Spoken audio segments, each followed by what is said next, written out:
آج کل ہر عام و خاص کی زبان پر ایک ہی بات ہے کہ اقاموں کی فیسیں بڑھ رہی ہیں۔ یہ پورا سچ نہیں ہے، یہ آدھا سچ ہے۔ ابھی کسی کو نہیں پتہ کب بڑھ رہی ہیں، کسی کو نہیں پتہ کیوں بڑھ رہی ہیں۔ یہ صرف ابھی اجلاسی مشاورت تک محدود ہیں۔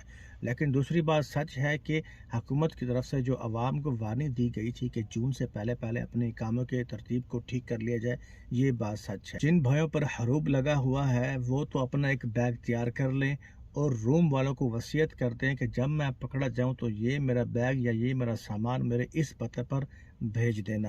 آپ کو یاد ہوگا کہ 7-8 سال پہلے جب اقامہ ختم ہوتا تھا تو ہر سال کارڈ رینیو جوازات سے ہو کر آتا تھا پرنٹ کی شکل میں، کیونکہ ہمیں ہر سال وہ کارڈ چینج کرنا پڑتا تھا۔ اس کی لیمٹ ہی سال کی ہوا کرتی تھی۔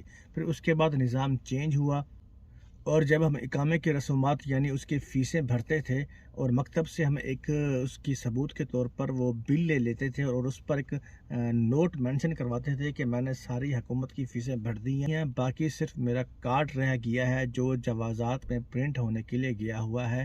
اور جب پولیس اقامہ مانگتی تھی حق اقامہ تو ہم وہ سلپ دیتے تھے، وہ بل دیتے تھے کہ میں نے ساری فیسیں بھر دی ہیں، بس میرا کارڈ رہ گیا ہے، پرنٹ ہونے کے لیے گیا ہوا ہے۔ تو پولیس ہمیں وہ بل دیکھ کر رعایت دے دیتی تھی اور اس بنا پر چھوڑ دیتی تھی۔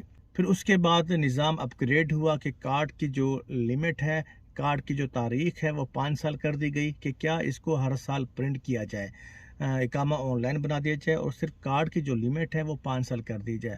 لیکن اب اس کے بعد نظام یہ بھی پیچھے رہ چکا ہے۔ اب تو پولیس والے صرف اقامہ نمبر لیتے ہیں تو آن لائن ہی چیک کرتے ہیں کہ اقامہ باقی ہے یا ختم ہے یا کیا اس پر کیس ہے۔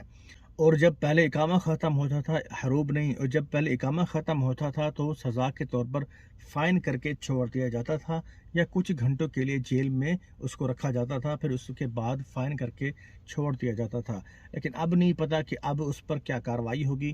حروب والا تو کنفرم ہے، اس کا سفر ہوگا، لیکن بات اقامے والے کی پر ہے کہ اس کا اگر اقامہ ختم ہوا تو اس پر کیا کارروائی ہوگی، کیا پہلے کی طرح اس پر فائن کر کے چھوڑ دیا جائے گا یا اس کا سفر ہوگا، اللہ عالم۔